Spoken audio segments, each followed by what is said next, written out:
ఈరోజు చంద్రగిరిలో జరిగిన యోగలం కార్యక్రమంలో నారా లోకేష్ గారిని ఒక క్వశ్చన్ అడగడం జరిగింది.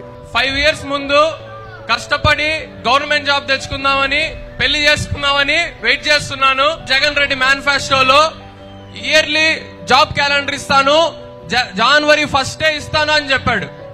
కానీ 5 years గడిచాయి, జాబ్ క్యాలెండర్ లేదు, జాబ్ లేదు. ఈ ఇయర్ మేనిఫెస్టోలో అసలు జాబ్స్ గురించి ప్రస్తావనే లేదు. మీ కూటమి ప్రభుత్వం వచ్చిన తర్వాత మా నిరుద్యోగులకి గవర్నమెంట్ జాబ్స్ తరఫున ఏమేమి ఉంటాయో మీరు చెప్పాలి.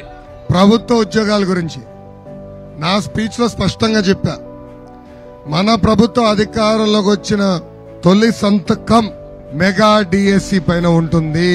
ఆనాడు చంద్రబాబు నాయుడు గారు వేసిన నోటిఫికేషన్ కూడా సక్రమంగా అమలు చేయలేదు ఈ ప్రభుత్వం. సో యువత చాలా ఇబ్బంది పడ్డారు.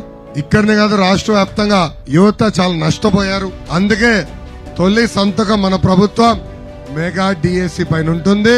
తప్పనిసరిగా దాంట్లో జాబ్ కొట్టు, నీ పెళ్లికి నన్ను పిలవాలని ఈ సభాముఖంగా కోరుతున్నా.